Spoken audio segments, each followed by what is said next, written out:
Capítulo 1. Paulo, apóstolo de Cristo Jesus, pela vontade de Deus, e o irmão Timóteo, aos santos e fiéis irmãos em Cristo que estão em Colossos, a vocês, graça e paz da parte de Deus nosso Pai e do Senhor Jesus Cristo.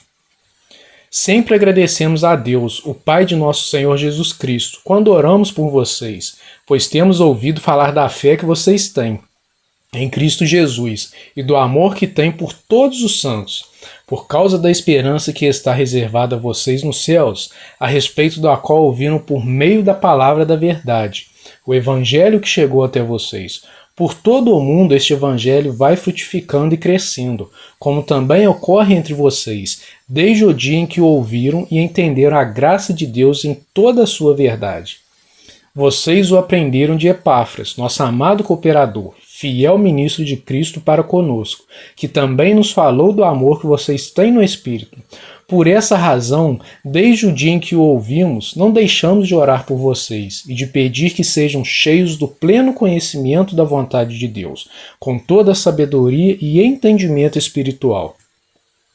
E isso para que vocês vivam de maneira digna do Senhor e em tudo possam agradá-lo, frutificando em toda boa obra, crescendo no conhecimento de Deus e sendo fortalecidos com todo o poder, de acordo com a força da sua glória, para que tenham toda perseverança e paciência com alegria, dando graças ao Pai, que nos tornou dignos de participar da herança dos santos no reino da luz. Pois ele nos resgatou de domínio das trevas e nos transportou para o reino do seu Filho amado, em quem temos a redenção, a saber, o perdão dos pecados. Ele é a imagem do Deus invisível, o primogênito sobre toda a criação, pois nele foram criadas todas as coisas nos céus e na terra, as visíveis e as invisíveis, sejam tronos, sejam soberanias, poderes ou autoridades. Todas as coisas foram criadas por ele e para ele. Ele é antes de todas as coisas, e nele tudo subsiste.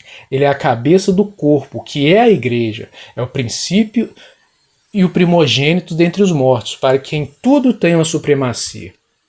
Pois foi do agrado de Deus que nele habitasse toda a plenitude, e por meio dele reconciliasse consigo todas as coisas, tanto as que estão na terra quanto as que estão nos céus, estabelecendo a paz pelo seu sangue derramado na cruz. Antes vocês estavam separados de Deus, e na mente de vocês eram inimigos por causa do mau procedimento de vocês, mas agora ele os reconciliou pelo corpo físico de Cristo, mediante a morte, para apresentá-los diante dele santos e culpáveis e livres de qualquer acusação, desde que continuem alicerçados e firmes na fé, sem se afastarem da esperança do Evangelho, que vocês ouviram e que tem sido proclamada a todos os que estão debaixo do céu. Esse é o evangelho do qual eu, Paulo, me tornei ministro. Agora me alegro em meus sofrimentos por vocês e completo no meu corpo o que resta das aflições de Cristo, em favor do seu corpo, que é a igreja. Dela me tornei ministro de acordo com a responsabilidade, por Deus a mim atribuída, de apresentar a vocês plenamente a palavra de Deus, o mistério que esteve oculto durante épocas e gerações, mas que agora foi manifestado a seus santos. A ele quis Deus dar a conhecer entre os gentios a gloriosa riqueza deste mistério, que é Cristo em vocês, a esperança da glória. Nós o proclamamos, advertindo e ensinando a cada um com toda sabedoria, para que apresentemos todo o homem perfeito em Cristo.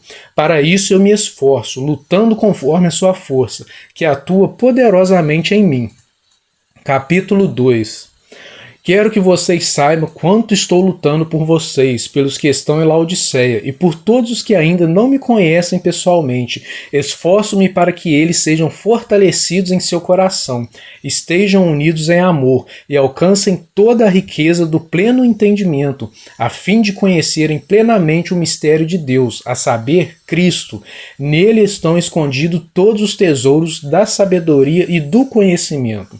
Eu digo isso para que ninguém os engane com argumentos que só parecem convincentes, porque embora esteja fisicamente longe de vocês, em espírito estou presente e me alegro em ver como estão vivendo em ordem e como está firme a fé que vocês têm em Cristo.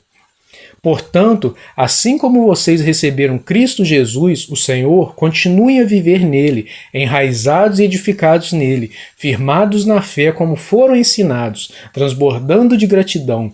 Tenham cuidado para que ninguém os escravize a filosofias vãs e enganosas, que se fundamentam nas tradições humanas e nos princípios elementares deste mundo, e não em Cristo.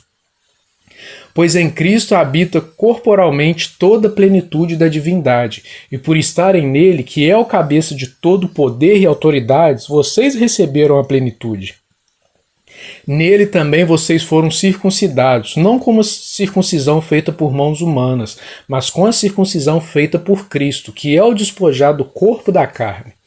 Isso aconteceu quando vocês foram sepultados com ele no batismo, e com ele foram ressuscitados mediante a fé no poder de Deus que o ressuscitou dentre os mortos.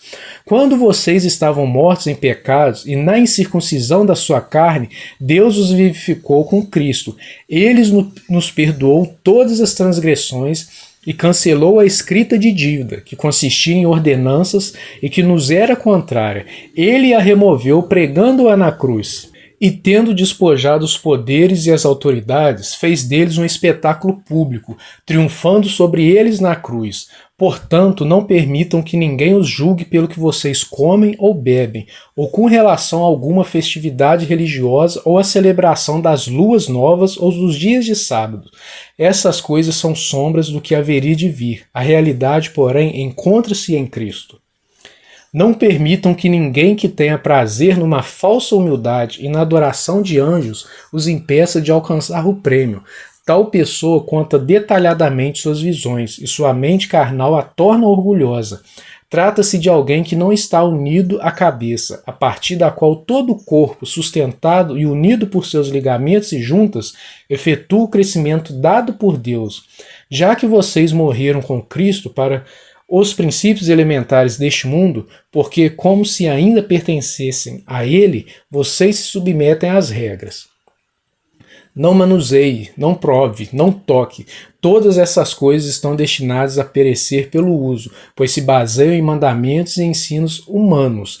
Essas regras têm, de fato, aparência de sabedoria, com sua pretensa religiosidade, falsa humildade e severidade com o corpo, mas não tem valor algum para refrear os impulsos da carne. Capítulo 3. Portanto, já que vocês ressuscitaram com Cristo, procurem as coisas que são do alto, onde Cristo está sentado à direita de Deus. Mantenham o pensamento nas coisas do alto e não nas coisas terrenas, pois vocês morreram e agora sua vida está escondida com Cristo em Deus. Quando Cristo, que é a sua vida, for manifestado, então vocês também serão manifestados com ele em glória. Assim, façam morrer tudo o que pertence à natureza terrena de vocês: imoralidade sexual, impureza, paixão, desejos maus e a ganância, que é idolatria. É por causa dessas coisas que vem a ira de Deus sobre os que vivem na desobediência, as quais vocês praticaram no passado, quando costumavam viver nelas. Mas agora abandonem todas essas coisas: ira, indignação, maldade, maledicência e linguagem decente no falar. Não mintam uns aos outros, visto que vocês já se despiram do velho homem com suas práticas e se revestiram do novo, o qual está sendo renovado em conhecimento, à imagem do seu Criador. Nessa nova vida já não há diferença entre grego e judeu, circunciso e incircunciso, bárbaro e cita, escravo e livre, mas Cristo é tudo e está em todos. Portanto, como povo escolhido de Deus, santo e amado, revistam-se de profunda compaixão, bondade, humildade, mansidão e paciência. Suportem-se uns aos outros e perdoem as queixas que tiverem uns contra os outros. Perdoem como o Senhor lhes perdoou. Acima de tudo, porém, revistam-se do amor, que é o elo perfeito. Que a paz de Cristo seja o juiz em seu coração, visto que vocês foram chamados para viver em paz, como membros de um só corpo, e sejam agradecidos. Habite ricamente em vocês a palavra de Cristo. Ensinem e aconselhem-se uns aos outros com toda a sabedoria e cantem salmos, hinos e cânticos espirituais com gratidão a Deus em seu coração. Tudo o que fizerem, seja em palavra, seja em ação, façam-no em nome do Senhor Jesus, dando por meio dele graças a Deus Pai. Mulheres, sujeite-se cada uma a seu marido, como convém a quem está no Senhor. Maridos, ame cada um a sua mulher e não a tratem com amargura. Filhos, obedeçam a seus pais em tudo, pois isso agrada ao Senhor. Pais, não irritem seus filhos, para que eles não desanimem. Escravos, obedeçam em tudo a seus senhores terrenos, não somente para agradá-los quando eles estão observando, mas com sinceridade de coração, pelo fato de vocês temerem o Senhor. Tudo o que fizerem, façam de todo o coração, como para o Senhor, e não para os homens, sabendo que receberão do Senhor a recompensa da herança. É a Cristo, o Senhor, que vocês estão servindo. Quem cometer injustiça receberá de volta injustiça, e não haverá exceção para ninguém. Capítulo 4. Senhores, deem aos seus escravos o que é justo e direito, sabendo que vocês também têm um Senhor nos céus. Dediquem-se à oração, estejam alerta e sejam agradecidos. Ao mesmo tempo, orem também por nós, para que Deus abra uma porta para a nossa mensagem, a fim de que possamos proclamar o mistério de Cristo, pelo qual estou preso. Orem para que eu possa manifestá-lo abertamente, como me cumpre fazê-lo. Sejam sábios no procedimento para com os de fora. Aproveitem ao máximo todas as oportunidades. O seu falar seja sempre agradável e temperado com sal, para que saibam como responder a cada um. Tíquico informará vocês de todas as coisas a meu respeito. Ele é um irmão amado, ministro fiel e cooperador no serviço do Senhor. Eu o envio a vocês precisamente com o propósito de que saibam de tudo o que se passa conosco e para que ele lhes fortaleça o coração. Ele irá com Onésimo, fiel e amado irmão, que é um de vocês. Eles irão contar tudo o que está acontecendo aqui. Aristarco, meu companheiro de prisão, envia saudações, bem como Marcos, primo de Barnabé. Vocês receberam instruções a respeito de Marcos, e se ele for visitá-los, recebam-no. Jesus, chamado Justo, também envia saudações. Esses são os únicos da circuncisão que são meus cooperadores em favor do reino de Deus. Eles têm sido uma fonte de ânimo para mim. Epáfras, que é um de vocês e servo de Cristo Jesus, envia saudações. Ele está sempre batalhando por vocês em oração, para que, como pessoas maduras e plenamente convictas, continuem firmes em toda a vontade de Deus. Dele dou testemunho de que se esforça muito por vocês e pelo que estão em Laodiceia e em Herápolis. Lucas, o médico amado, e Demas enviam saudações. Saúdem os irmãos de Laodiceia, bem como Ninfa e a igreja que se reúne em sua casa. Depois que esta carta for lida entre vocês, façam que também seja lida na igreja dos Laodicenses e que vocês igualmente leiam a carta de Laodiceia. Digam a Arquipo, cuide em cumprir o ministério que você recebeu no Senhor. Eu, Paulo, escrevo esta saudação de próprio punho. Lembrem-se das minhas algemas. A graça seja com vocês.